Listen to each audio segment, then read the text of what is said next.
Hello scholars, welcome back. Today is Thursday, April 30th, 2020. I am so glad to have you join us today. Once again, I am so ecstatic to get right into reading, but first of all, we know that our skill today is character motivation. It is character, Ms. Gutierrez, character motivation, get ready, go. Character motivation is what the character wants or needs. Say she's a smart cookie. Let's do the lemonade cheer. Ms. Gutierrez, do the lemonade cheer, get ready, go. Too sour. Add some sugar, stir it up. Sweet and good. Say she is awesome. Okay, scholars, so now that we have learned and we know what our skill is, we're going to see if there's any kind of external conflict. We already know what external conflict is, and we know that. External conflict, Ms. Gutierrez, get ready, go. External conflict is when two characters want opposite things, but they both can't get what they want. Say thank you, Ms. Gutierrez. Okay, so let's get right on reading. If you haven't already noticed, we have a blank chart in the back and then some parts that have been written down. We forgot, Miss Soto got a little bit tricked and forgot to write the motivation yesterday, but say no big deal. We're going to review it very quickly. Scholars, we know that Muggle Wump's motivation was to hang Mr. Twits. Actually, let's go ahead and get a close-up of it. Go with me. He said that Muggle Wump's motivation, it was that he wants to turn the Twits upside down. And he has conflict. He has a different motivation than the Twits. So he has a different motivation with the Twits. There is going to be a problem. There is going to be a conflict. All right, so let's get right to it and see if we can find more motivations to add to our chart. This chapter is called The Great Glue Painting Begins. Read with me. This is the living room, announced Muggle Wump, the grand and glorious living room where those two fearful, frumptious freaks eat bird pie every week for supper. Please don't mention bird pie again, said the roly-poly bird. It gives me the shudders. We mustn't waste time, cried Muggle Wump. Hurry up, hurry up!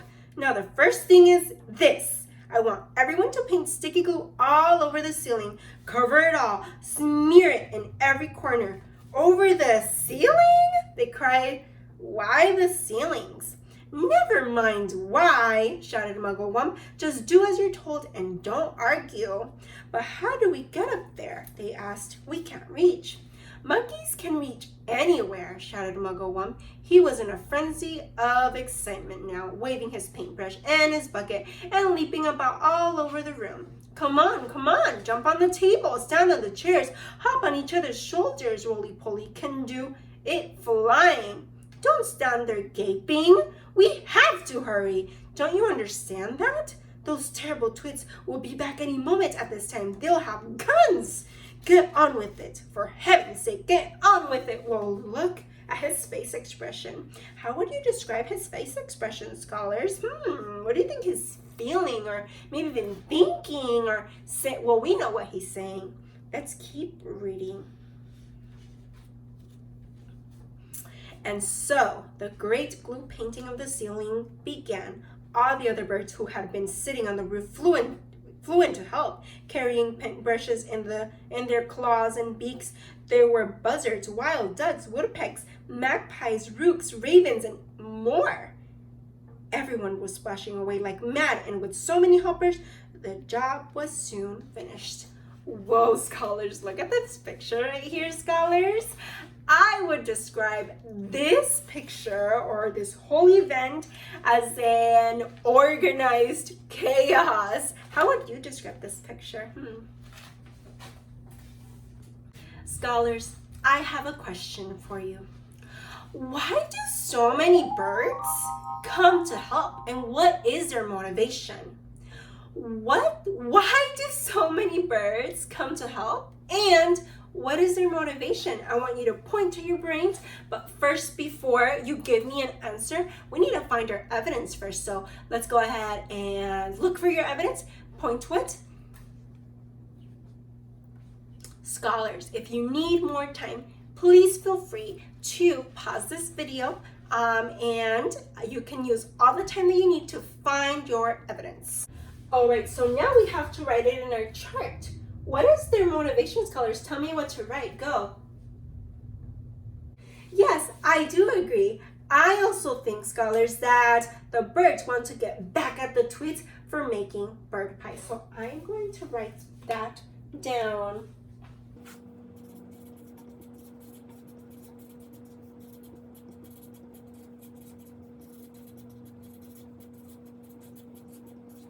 And I know that they have a conflict with the Twits. That's really easy. So I'm gonna write that down.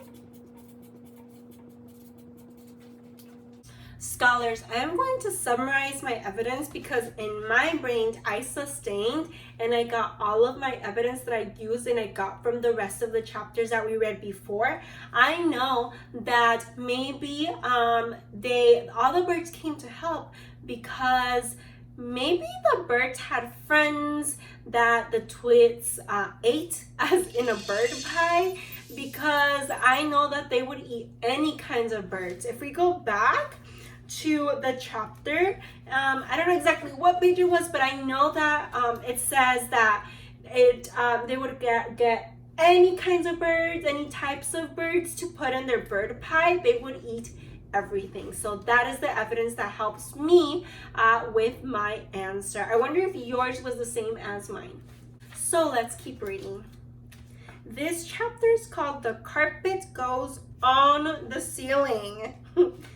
What now? They all said, looking at Mugglewump. Aha! Cried Mugglewump. Now for the fun. Now for the greatest upside down trick of all time. Are you ready? We're ready, said the monkeys. We're ready, said the birds. Pull out the carpet, shouted Mugglewump. Pull this huge carpet from under the furniture and stick it onto the ceiling. Onto the ceiling? Cried one of the small monkeys. But that's impossible, Dad. I'll stick you on the ceiling if you don't shut up, snapped Mugglewump. Ooh, scholars, that's not nice. Oh my goodness. He's dotty, they cried. He's balmy. He's batty. He's nutty. He's screwy. He's wacky, cried the roly-poly bird. Poor old Muggles has one off his wump at last. Oh, do stop shouting such rubbish and give me a hand, said Mugglewump, catching hold of one corner of the carpet. Pull your nitwits, pull! Well, scholars, look at this picture. Oh my goodness.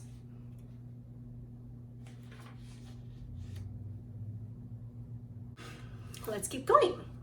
The carpet was enormous. It covered the entire floor from wall to wall. It had a red and gold pattern on it. It is not easy to pull an enormous carpet off the floor when the room is full of tables and chairs. Pull, yelled Mugglewump. Pull, pull, pull. He was like a demon hopping around the room and telling everyone what to do. But you couldn't blame him. After months and months of standing on his head with his family, he couldn't wait for the time when the terrible Twits would be doing the same thing. At last, that's what he hoped. With the monkeys and the birds all the pulling and puffing, the carpet was dragged off the floor and it finally hoisted up onto the ceiling, and there it stuck. All at once, the whole ceiling of the living room was carpeted in red and gold. Ooh, scholars, take a look at this. Can you imagine the red and gold carpet? This chapter is called The Furniture Goes Up. Now the big table, shouted Mugglewump, turned the table upside down and put a dollop of sticky glue onto the bottom of each leg. Then we shall stick that onto the ceiling as well. Hoisting the huge table upside down onto the ceiling was not an easy job, but they managed it in the end. Will it stay there? They cried. Is the glue strong enough to hold it up? It's the strongest glue in the world, Mugglewump replied. It's the special bird-catching bird. Okay, let's try this again. It's the special bird-catching bird-killing glue for smearing on trees. Please, said the roly-poly bird, I have asked you before not to mention that subject. How would you like it if it was monkey pie they made every Wednesday and all of your friends had it boiled up and I went on talking about it? Oh, look at this picture, scholars. Let's keep going. I do beg your pardon, said Mugglewump. I'm so excited I hardly know what I'm saying. Now the chairs. Do the same with the chairs. All the chairs must be stuck upside down to the ceiling and in their right places. Oh, do hurry up, everybody. Any moment now, those two filthy freaks are going to come rushing in with their guns. The monkeys with the birds helping them put glue on the bottom of each leg and hoisted them up to the ceiling. Scholars, I have a question for you. What does Roly-Poly's dialogue reveal about his motivation? I know that character dialogue is what the character's saying. So what does his dialogue tell us about his motivation? Can you tell me what it is? But first, scholars, we have to find our evidence. Say, let's do it.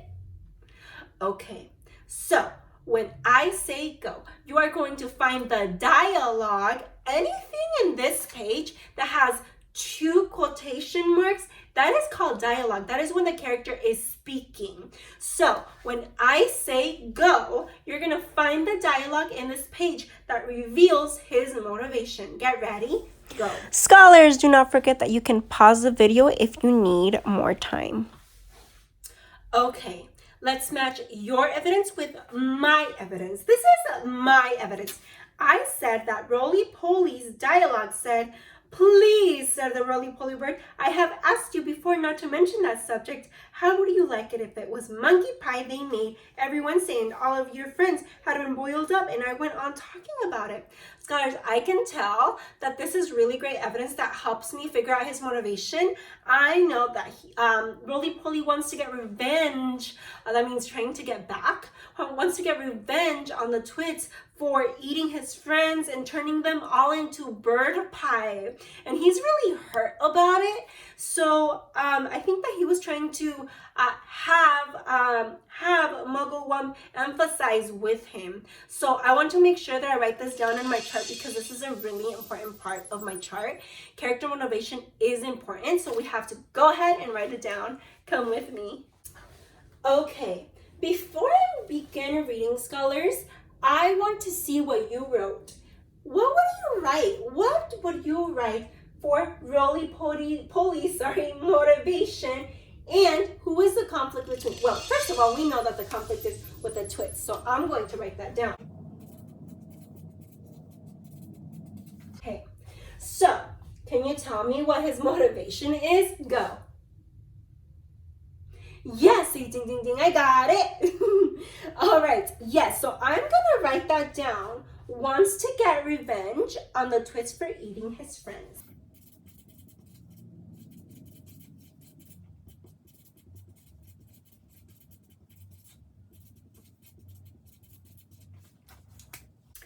I wonder if you wrote the same thing I did or something similar.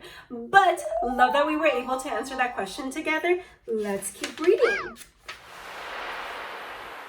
Read with me.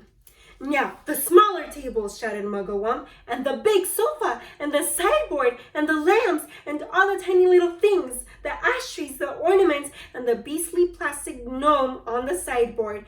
Everything, absolutely everything must be stuck to the ceiling. It was terribly hard work. It was especially difficult to stick everything onto the ceiling in exactly its right place. But they got it done in the end. Oh my goodness, look at this big picture right here. As I am reading, follow along. What now? Asked the roly-poly bird. He was out of breath and so tired he could hardly flap his wings. Now the pictures, cried Mugglewump. Turn all the pictures upside down. And will one of you birds please fly out onto the road and watch to see when those ferocious freaks are coming back? I'll go, said Roly-Poly Bird. I'll sit on the telephone wires and keep guard. It'll give me a rest. All right, guys, that is all for today. Say super fun. Okay, so I want to do a quick quick chant. Let's do the shimmy, shake, cheer. Musketeers, can you do it for us? Get ready, go. A shimmy, shimmy, shake, a shimmy, shimmy, shake. The more I read, the more I know. The more I know, the more I grow. The more I grow, the further I go. The further I go, the further I go. Thank you, Miss Gutierrez. Both scholars, I am so excited. Thank you so much for joining me today. We went through a lot of character motivations, and this is really going to help you build a stronger retell. If we figure out all of those character motivations and we figure out all of those conflict, scholars, this is really going to help us see the big picture in the story. All right, scholars, thank you so much for joining me today, and I will see you tomorrow. Bye.